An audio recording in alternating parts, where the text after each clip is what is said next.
pawns for a knight. That's actually even material. And whoa, the eval bar is going back and forth a little bit. Queen c2, the most natural move. Wesley in time trouble, he has to play quickly. And if the move a2 is played, then the white queen can take it. Black will take the knight, so we get that trade. So just what David has been highlighting, that it's likely in some positions that white will be able to sacrifice the knight for the pawn and to give him some chances. Yeah, but is that the best option, or does he get his knight into the game, jumping back to e6 and d4 and asking more questions to Wesley when he's down to just 50 seconds on the clock? Looks good to me, Tanya. What could be more natural? Just to put the other one on the board, if the pawn does step forward, as Robert mentions, white would love to eliminate it. You can maybe wait one more move, but this position, maybe the 3 pawns can at least hold for a while. Instead, here, Nakamura, he didn't get his knight into the game yet. He offered a queen trade. White had to avoid that, as we showed earlier, and now this black knight is coming into the center. It's going to sit pretty nice and pretty on d4 and totally dominate the white army. White is paralyzed, could barely move.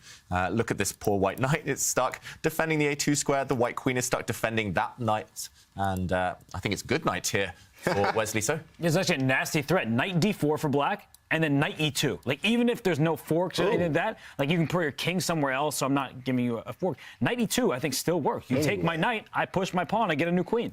Well, deflection at its best. Wow. This is how strong corner pawns are against knights. Simply nothing to do, and that knight is coming in. And Wesley holding off, just delaying the inevitable here. The knight's coming, and as Robert also alluded to, if, for example, the knight jumps in, if you're not careful, if you move your queen, there's also queen takes knight as a tactic and a nasty fork to win the day. Yeah. This one's over. The knight is coming in to get the win, as they say. James, you've been saying Hikaru is your boy. Half man, half beast, half everything else. What is that everything else, and how is he this strong? Okay, well, I mean, he's half man, and the other half, we just don't know what it is yet. But at the same time, I mean, he's very strong, especially when you get low on time. It's a wrap. Like, a lot of times, I mean, you could just count it. I mean, unless you're, like, winning you up some material, you got the clear plan, there's very few people on the planet, Magnus even included, that when you get low on time against Hikaru, I mean, it's really bad. It's really hard. He's very accurate. He creates problems for you. I mean, even in the game with Fedoseev, like, I had 3 pawns. How did I make it through, right? It's just, it's insane. Almost a magician-like, of course. Oh, boom. Robert, you got it. Robert with the tactinos. Hikaru says, yeah, Robert, I hear you.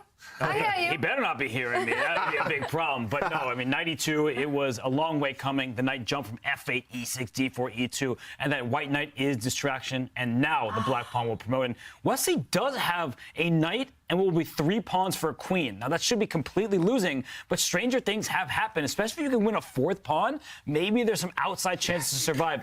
Super unlikely. But I'm just saying, Wesley, crazy, he's not being too crazy to play on. What a poker face from Wesley. I mean, I would be crying my eyes out here, but he looks stoic. Oh, that's mean. Sadistic. Yeah. That's mean.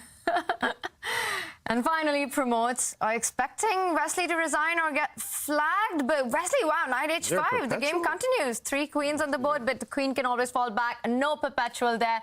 And with that, we see Hikaru. He knows he's done it.